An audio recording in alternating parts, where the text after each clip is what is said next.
frère baningami tozana esengo sukozala na bino na chaîne na biso nzambe apambola bino bato bocomprendre bino bokozolinga ete nzambe asala kati na bomoi na bino nzambe apambola bino yango naopesa bino nyonso mbote nzambe azwa lokumu esengo na biso ezali toujours kozala liboso na bino kolakisa bino makambo tozoloba oyo etali 3e testament 3e testament oyo tozolobela yango na chaîne na biso ya YouTube CLZSS TV mpona kotala ete nzambe alingi biso mingi apesi biso makasi makoki po ete tokota na makambo na ye po tokota nanu te bato ebele bakota nanu te me à travers 3e testament nde ebele bakokota po lelo oyo tozosambela bisambela tozoloba bilobela parce que tango tozosala makambo na kati na ignorance tango tozosala makambo na kati na bulu yeke nzambe azomona biso lokwa bato oyo tozoluka ye na kati ya kotantone na kati ya confusion. Acte 17 verset 27 azotanga yango na kombo na Yesu Kristo. Acte 17 verset 27 elobi boye azotanga yango 27. Il a voulu qu'il cherchasse le Seigneur et qu'il s'efforçasse de le trouver en tantonnant.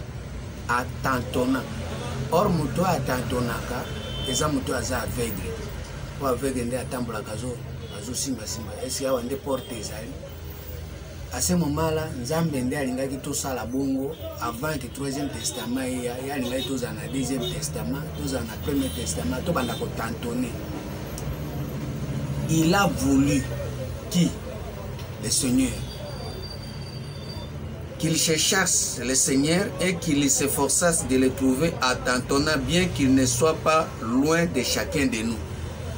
Tozoluka ye na kotantonner nzoka nde nzambe aza na ye mosika te yango moni sikoyo ndenge tozali kotantonner ndenge aza mosika te nde sikoyo amilakisi aye polele na 3e testament po ete tokoka komona ye totantonner lisusu te à travers 3e testament po liboso tozali kotantonner tozali baignorant. Acte kaka wana 17 verset 30. Dieu, sans tenir compte des temps d'ignorance, annonce maintenant à tous les hommes, à tous lieux qu'il est à se repentir. Nzambe siko azosenga to se repentir. Pourquoi? Parce que tozali koluka ye na kotantonner libanda na biloko oyo ezali na apparence, na biloko oyo ezali kotalisa biso kaka biloko ya miso. Soki mai oke na njili, soki Jérusalem ofuti tike, soki lipo oke na bekatefu, soki dime omoni mbongo, soki offrande omoni mbongo, soki basacrifice nyonso mbongo na mbongo eza biloko eza libanda na biso molinga mikati na nkolo. Babiloko nyonso ya libanda wana eza visible, eza eloko oyo tozotantonner nanu. 2 Corinthiens 4 verset 18. 2 Corinthiens 4 verset 18 elobi boye yo mpe tanga Bible bana baza pembeni no batangela Bible so miso ekufi. Un point éternel de gloire parce que nous regardons non pas aux choses visibles mais à celles qui sont invisibles, car les choses visibles sont passagères et les invisibles sont éternelles. Les choses invisibles sont éternelles. Or, les choses invisibles, eza eloko eza libanda ya mutu te, eza na kati ya mutu. Eloko eza visible eza libanda ya mutu. Yango moni makambo nyonso ya Bible soko tango sai makambo eza libanda na yo. Oh Yesu. Yango lelo tozolinga te bozalaka na libanda. Bo se repentir, pe bo se convertir. Pour se repentir ndiko bani ko reconnaître que ozalaki kosala makambo ya Nzambe libanda, oza mutu ya libanda, mama ya Yesu ya libanda. Yango moni Jésus azoba nani mama na ngai? Mama na ngai to aza libanda, ça veut dire azo comprendre makambo na ndenge ya libanda, na ndenge ya ignorance. manque d'intelligence, manque de sagesse, manque ya kokota na kati ya destin na yo. Yango wana omoni lelo mboka eza ya kobeba, bato baza ya kopola, mitema eza ya kobeba. Yango wana tozoyela bino 3e testament de façon ke tozonga lisusu epai ya Nzambe azali. Tango sikoyo Nzambe azoloba makambo na ye, yo soko ozomona ka libanda pe osepeli nango. Job 10 verset 4. Job 10 verset 4. Elobi boye na kombo na Yesu Kristo na otanga. Job 10 verset 4. As-tu les yeux de chair? Vois-tu comme voit un homme? Ozana miso ya musuni. Yo ozomona ka lokwa ndenge bato bamonaka. Nde question ngwana. As-tu les yeux de chair? Vois-tu comme voit un homme? Tes jours sont-ils comme les jours des hommes? Et tes années comme ces années? Tiko ba jour na yo. Tango tozoba makambo ya jour ya Nzambe, bino bozoba tozoka toba. Ah Bible, est-ce que yo zomona ka lokwa ba omona ba nzoto? Ozaka na miso ya nzoto, ba mikrono ezaka lokwa ba lundi, mardi, mercredi. Eza mutuna, bazotuna yo. Ba ane na ezaka lokwa ba ane nyos. Or makambo ya Nzambe soko tali libanda ndio komona ba jour na biso eza lundi, mardi, mercredi. Mais soko koti na kati ya motema, ba jour échanger, eza susu biloko wana te. Jour ya Nzambe tozoloba mingi bato bazoyoka ezali destin ya Nzambe. Tango moto azosalela destin ya Nzambe nde akoti na jour ya Nzambe. Pamba te Bible ezoloba na mokanda ya Psaume 19 verset 3. Psaume 19 verset 3. Elobi boye.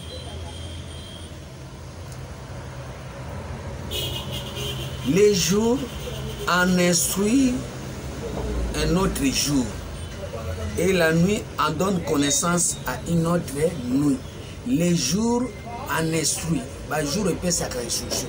Ça veut dire que soit côté na kati na destin na eza jour et ko banda ko pesa ba instruction parce que azokota na jour na epesa ka malakisi e ko lakisa lolenge ya kotambisa bomo na ye. Yango moni Jésus a dit celui qui marche pendant les jours ne bronche pas. Celui qui marche pendant les jours engi kobani. Moto tambola na destin na ye akobeta libakute parce que ayebi eloko yo azoloba, ayebi eloko azosa, eza eloko Nzambe atia kati na ye molenga mikati na. Mais soko zaka na miso ya nzoto, les yeux de chair, yoko kwa kotala destin na ote. Obanda kotala miso ya libanda oyo ko permettre yo obanda kolanda o nyoso nyoka azoloba. Kwete tango nyoka kotaki na kati na jardin pona kubungisa bato abandaki kosolola azolakisa bango makambo eza libanda na bango. Tango bazwi makambo ya libanda basali mbala moko miso na bango efungwami bakomi komona kaka makambo ya libanda. Bangi su komona makambo eza na kati ya motema te, bangi su kosala makambo eza na kati ya destin na bango te. Te lelo nyoka wana aza kaka yende azosala ke ba église ezala epele bato bamonaka makambo eza libanda na bango, susi ya libanda etungisi bango ngomoni ba église ekomi kaka kotonda na ba prière ya demande. Okotala prière soko tie makasi litoyo tie litoyo kwa moto osala prière te osala te ba demande na ye kaka Nzambe salanga boye tala moninga akomi député ngana okoma député mukolo nini mukona ngeko ka mukolo nini moninga akomi na ministre akomi ministre moninga sombi lopango ngana kosomba mukolo. Or kati na ye ayebi te eloko nini ezali po abanda nano komitungisa po akota na jour ya Nzambe po abeta libaku te. Yango na tomemeli bino 3e testament po tolakisa bino nzela ya Nzambe clair oyo ezali destin ya moko na moko po ete ntango koyeba ata osali demande Nzambe akoyoka mpe akosunga yo mpe akosala yango. Alengami kati na kome soko ozaka na miso ya kotalaka libanda na yo. Job 3, premier verset.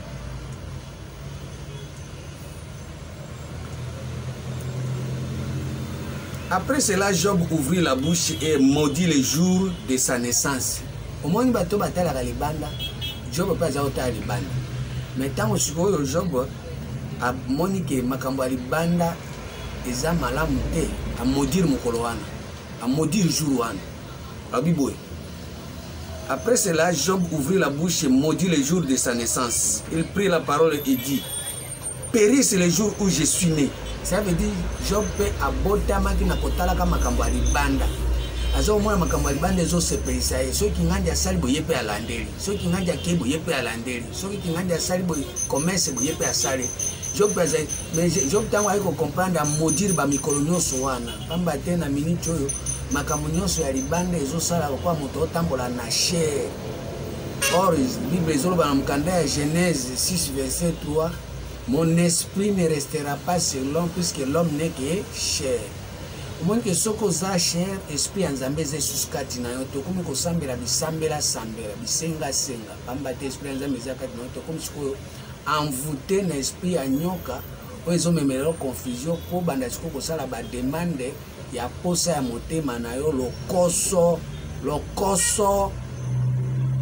Olingi moninga zo elo côté ope olingi osala yango ozwa yango olandela voisin comme le koso à ce moment là o ezokamba molimo no esprit nzambe se longwaki wana kala yango moni Job tango comprendre eloko yo a maudire ma mikolo abotama c'est-à-dire quoi ba acte nyonso azali ko poser o ezalaki vie amoni yango eza na tina te o baninga mikati na nkolo.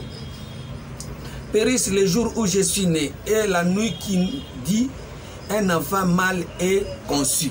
La nuit qui dit, ce n'est pas le jour, la nuit. Ça veut dire Azaki na kati na butu, Azaki na kati na ignorance, Azaki na mwinda te, Azaki comprendre te.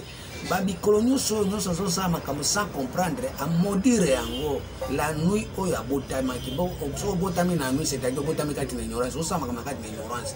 Botama na jour c'est-à-dire ozo ba destin na yo. Mais so ozo botama na nuit ça veut dire ebi destin na yo te po koti na kati na molili makasi. Yango zo sala ba prière belé na kotindi kelaka batu moto ko kanisa ke bango nde bazo bloquer onzo kande moko za blocage ya bomo na yo moko po za na kati na ignorance. Ce jour qu'il se change en ténèbres yemoko a comprendre bi ba mikolo ana koma kaka molili koma isusu na moite. Que Dieu n'ait pas souci dans le ciel et que la lumière ne rayonne plus sur lui. Ça veut dire makambo nyonso Job azali ko mona ngo ezaki malamu tango asosoli a maudire babiloko nyonso wana. Yo komi lelo ndumba. Or kati na yo nzambe atiaki ndumba te. Yo komi lelo moyibi. Kati na yo nzambe atiaki moyibi te.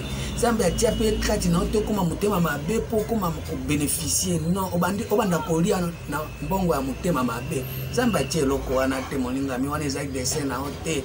Yango moni Job tango accompagne loko abandi ko maudire babiloko nyonso wana ndenge tozo babo Job eza esprit mobimba oyo fai na kati ya bato bazo sambela nzambe sans pour autant balanda destin na bango siko bazaya ya molimo ya Job baza intègre mais soki Satan aluki bango kuta bango na baza terre à terre yango moni Job tout temps nzambe azo tinda Satan akende ko visiter akuti aza terre à terre aza makambo ya buzoba amakambo ya se ya bomwana makambo eza te ya likolo te ya dimension ya bonzambe te molinga mikati na nkolo yango wana ozomona lelo église eza ya kopola bato bazaka na makambo ya bango na bango ekiri yango wana na nzambe siko na bolingo na yo asunga yo na bolingo na asunga yo moto ozo yo permission yo ozo comprendre na tina ete tango kososola oko maudire pe lokola ndenge Job amodisaki yo poko maudire ba mikolo wana oko maudire ma mikolo puisque ozo saki ozo sama comme na kati na ignorance quelque chose ozo bénéficier nango mais na kati na molili kati na butu. Que l'obscurité et l'ombre de la mort s'en emparent et que la nuée établisse leur demeure au-dessus de lui et que les noirs et que des noirs phénomènes l'épouvantent. Cette nuit que les ténèbres en fassent leur proie et qu'elles disparaissent de l'année, qu'elles ne soient plus comptées parmi les mois, que cette nuit devienne stérile. C'est-à-dire makambo nyonso azoko sala na kati na ignorance na kati na molili ebota isusu mbuma te ye moko azo modire yango c'est pourquoi nazo sabino soko comprendre loko nazo ba oyo Matteo nazo te awa yo moko ko modire premier testament ko modire deuxième testament parce que ezai komemona kati na molili osa makambo ya posa ya motema na yo osa makambo ezo memona esclavagisme mais ondimika ko zala wana mais soko comprendre troisième testament kota na kati na destin na yo oko modire babiloko nyonso wana de façon que nzambe amona yo nzambe agréé yo nzambe pe akokisa posa ya motema na kati na yo po akokisa ba destin na yo po ete o vivre bolamu ya nzambe avant que otia mutu na mabele ndeko na ngai.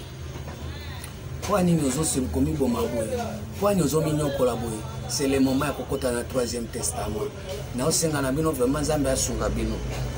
Que cette nuit devienne stérile, que l'allégresse en soit bannie, qu'elle soit maudite qu'elle soit maudite par ceux qui maudisent les jours, par ceux qui savent inciter les léviathans, que les étoiles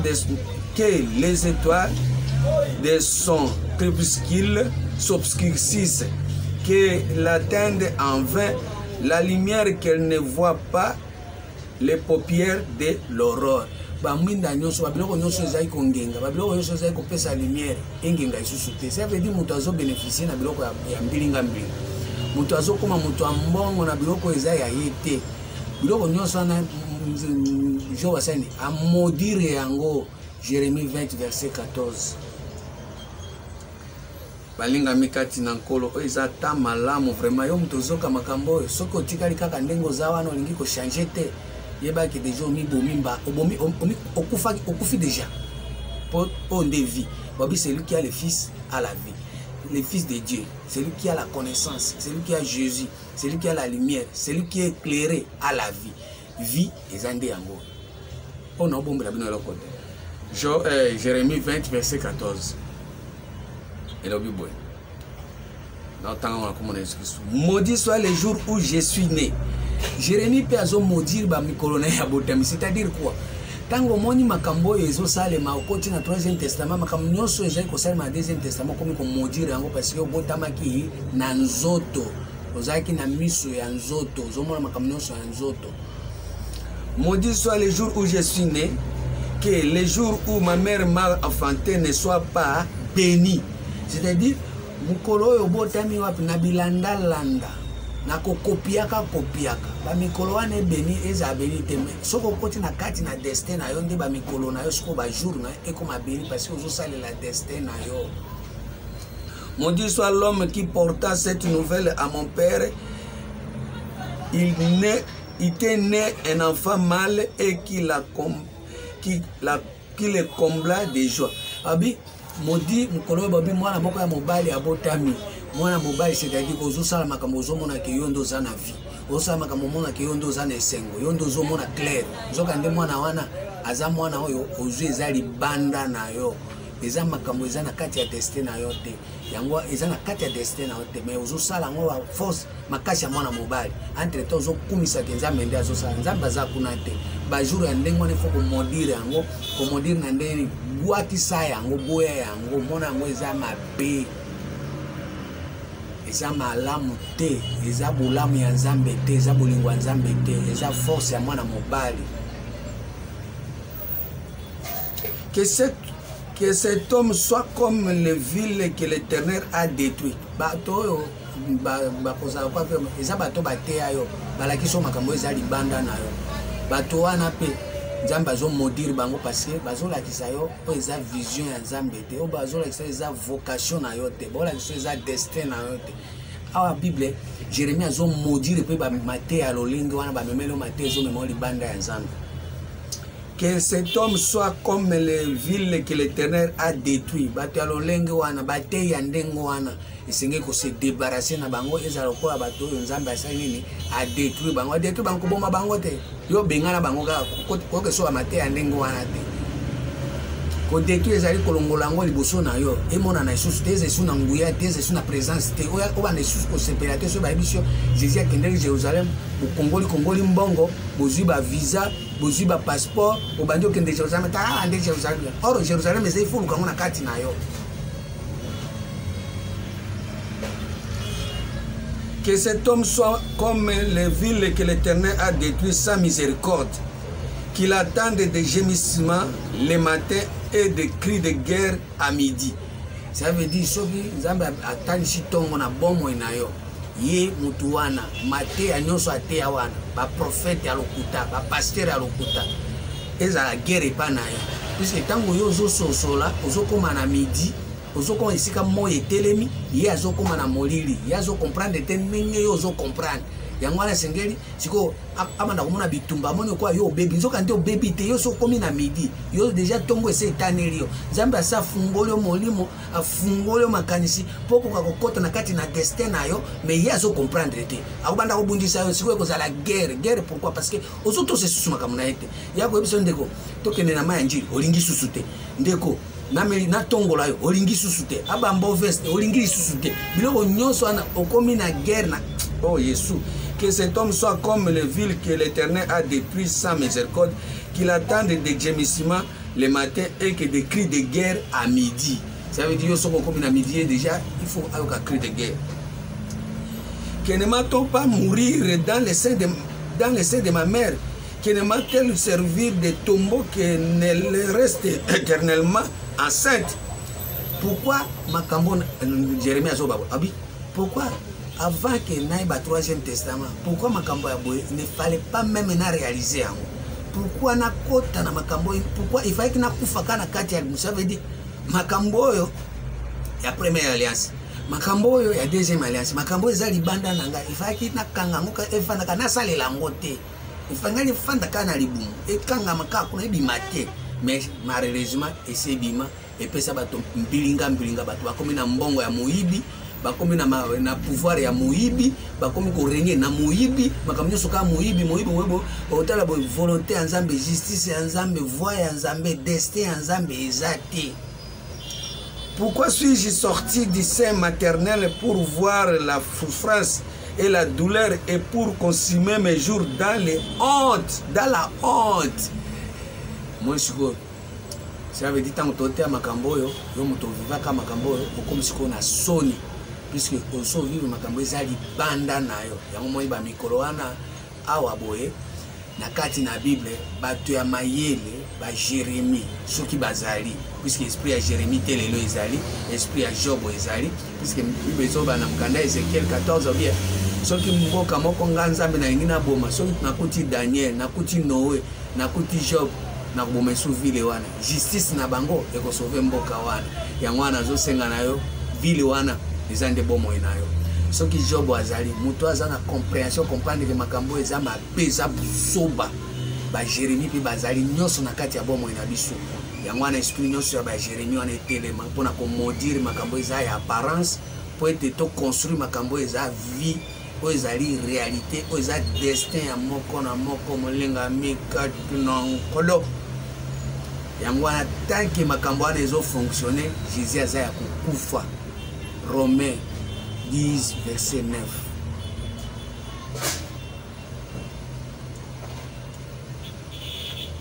Romains 10 verset 9. On a compris Jésus-Christ. Si tu confesses dans ta bouche le Seigneur Jésus, si tu confesses dans ta bouche le Seigneur Jésus, et si tu crois dans ton cœur que Dieu l'a ressuscité des morts, tu seras sauvé. Moi, ce qu'on croit na kati ya motema na yo ke Nzambe asekwisi Yesu na kati ya motema na yo nde okozala sauvé. Mais soki bongo te okozala sauvé te okufa okeli felo puisque vie ezangi na kati na Yesu. Soki Nzambe akoti na kati na yo ndenge tokotisa yo Nzambe nde liloba. Jean 1 premier verset. Dieu au commencement était la parole était avec Dieu, la parole était Dieu. Nzambe nde liloba ngo yango tozomemela yo po ete Jésus liloba wana ekota na kati na yo esekwisa yo destin na yo emonana obanda siko pour faire vivre destin na yo po ete obanda suku modire mikolo te me obanda ko bénir mikolo oyo Nzambe asala kati na bomoi na moko na moko okoma jour les enfants du jour molingami soko boy olingi kaka ozala na misu ya komona nzoto les yeux de chair yeba ke Nzambe akofungolo jamais misu ya komona ka kati na yo. Luc 24 verset 30. Luc 24 30e verset na otanga mona komona Jésus-Christ. Pendant qu'il était à table avec eux, il prit le pain et après avoir rendu grâce, il les rompit et les leur donna. Alors leurs yeux s'ouvrirent et ils les reconnurent, mais il disparut devant eux. Alors leurs yeux s'ouvrirent. Tant bazala ki na mesa nini neti toza sikobwe nazo pesa bino biloko ya mesa eza kote ya bato. Tango tofandi tozo yoka bwe miso esengeli fungwa miso nye kofungwa. Il ne fallait pas olobake miso efungwami koka moko azoleka yonde aveugle moko azoleka yonde oza aveugle ozali komona destin na yo te ozali komona vision na yo te ozali komona vocation na yo te ozali komona don na yo te mais sikoyo awa ntango tofandi na mesa esenge nzambe afungola miso obanda komona don na yo vocation na yo ocomprendre ososola na mesa o Yesu mesa ya Yesu elingi koba ntango nazoteya boye sache ko attention po ete obanda nde komona biloko oyo Jésus azopesa yo po ete miso na efungwama omona bonzambe eza na kati na yo. Ephésiens 1 verset 18. Ephésiens 1 18e verset. Ah nzambe oyo azoyoka makambo oyo oyo comprendre Mungu umurumie na umpe amani umpende hivi nzambe alinga yo. Et qu'il illumine les yeux de votre cœur.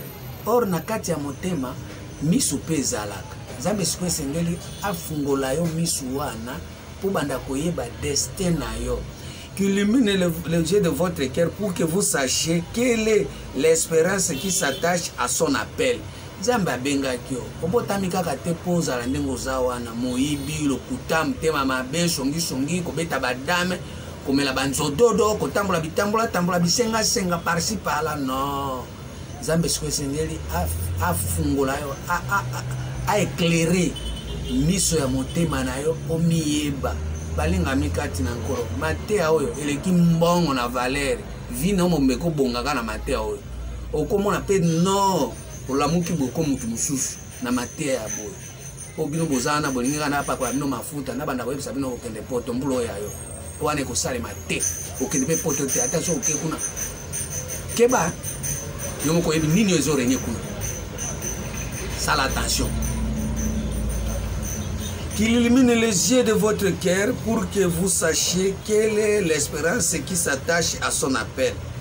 Quelle est la richesse de la gloire de son héritage qu'il réserve aux saints. C'est-à-dire, si vous continuez à na destin, il y a déjà que vous héritier. Héritage au Nzambe a bombé la basantu. Quand vous savez la destin, il y a comme musantu. Bakomaka musantu te na biloba loba. Biyemba yemba bibina bina. Bakomaka musantu soki ozosala la destin na yo. Nde Nzambe a réservé yo héritage ya 3e testament. Pour permettre yo okota na ciel ezala ouvert na tine to mona ba ange bazomata bazokita ba memelo biloko ba ange ba servir yo biloko nini bonzambe eza na kati na yo molenga mina expliquer ndenge nini po yoka naloba ndenge nini tika mte makasi tika mte mabe milinga ka pete onyoso na zolo bozoka kati. Et quelle est envers nous qui croyons l'infinie grandeur de sa puissance, se manifestant avec efficacité par la vertu de sa force. Il a déployé en Christ en les ressuscitant des morts et en les faisant asseoir à sa droite dans les lieux célestes, pas dans la terre. Ils sont banda kosesu makambo ya terre te, banda usama makambo ya likolo. Po Yesu wana soki to sekwisi ekati na yo neti Romains 10 verset 9 elobi ke soki ba sekwisi na motema soki a sekwi ubanda komona makambo ya likolo ça veut dire makambo ya dimension o Nzambe atiela yo o asalela yo o aprometa yo o abomba pona yo yango nde ubanda siko ko vima ko bimisa na force na na efficacité na ngonyonso puisque Christ kati na yo obanda ko beta tolo que ce n'est pas moi qui vis, c'est Christ qui vit en moi par rapport na destin na ngai, par rapport na don na ngai, par rapport na vocation na ngai, par rapport na conviction na ngai molinga mikati na nkolo par rapport na conscience na ngai ekomi pure nazo sala makambo na conscience pure pour na yebi ke o ezali eloko nzambe atia kati na ngai naze suko kopie te Nzambe biloba boye soki ezalaki ata na 1960 nde yaki na mboko oyo mbele mboka ese bongi na bato ya mayele bato ya bwanya mais liloba ya boye ezoya na retard ekuti bato basili makasi force na nzoto eza esu te bakosalela yango ndenge nini Nzambe yango moni balobaki totanga ye mokanda ya Joel de babi bavieillard bango bakozwaka bandoto mais bajeune ja nde bazwa vision mpo basalela yango makambo ekomi ndoto epoya bato basi bakomi mibange Nzambe yango ayo tozoyoka makambo oyo Nzambe asunga yo. Il a déployé un Christ à le ressuscitant des morts et l'a fait asseoir à sa droite dans les lieux célestes, au-dessous de toute domination, de toute autorité, de toute puissance, de toute dignité, de tout nom qui se peut nommer, non seulement dans les siècles présents, mais encore dans les siècles à venir. Ça veut dire à ce moment-là, au komi mokonzi, au koti na royaume, au komi konza na Yesu na yo. Yesu eza masurote, Yesu eza vie ya mutu. Nakati ya liloba. Jésus ce n'est que la parole, parole de la lumière, parole de la vérité. So koti nakati nango, au komi ko dominer ba posa na yo, au komi ko dominer ba efficacité nyonso ya ba posa ezaki libanda na yo, au komi ko dominer makambo nyonso ya bulunga po ete o demeurer mokonzi okota na royaume obanda kokonza à travers destin na yo osala makambo avec intérêt ya Nzambe na kati na yo moko zo bénéficier na kati po zo vivre bolamu ya Nzambe bolingo ya Nzambe bomoko na Nzambe obeta tolo que moi et le Père nous sommes un et susciter makambo ka ya kotanga ka Bible sans pour tozo réaliser à mode c'est vous qui notre lettre. Ah Jésus il a tout mis sous ses pieds d'église. Il a tout mis sous ses pieds et il a donné pour chef suprême à l'église qui est son corps, la plénitude de celui qui remplit tout en tout. À ce moment-là, yo comme église Nzambe, osa remplir partout. Ça veut dire ça il a donné yo. On copier sur te. Ozo frauder sur te. Ma bezani ebele bazana badona bango tellement bayambi nano Christ te bazu doana ba osa elango na ba fraude. Balati corps corruptible. Or corps wana eza corps incorruptible. Ça veut dire so ça la donne yo. Oko sangisango suna moibite, o sangisango na kisite, o sangisango suna makasa te, na mafuta te, na mai te, na kopo te. Na biloko mususu te, o kangami nango, o komisiko ko dominer nyonso. Yango moni wana nde ozu pouvoir au mutu arata yango na Genèse 1 verset 26 à 27. Tant Nzambe a créé mutu na image na ye, alors il faut dominer. Mais mutu ana tira komona te mais yo kokoma mutu ana na image ya Nzambe obanda ko dominer nde onanga moninga mekati na nkolo. Nzambe abatela yo. Nzambe ayokela yo mawa. Nzambe asunga yo. Molimo Nzambe lata yo. Maloba osalela ngo etikala boye na kombo na Yesu Kristo. Amen.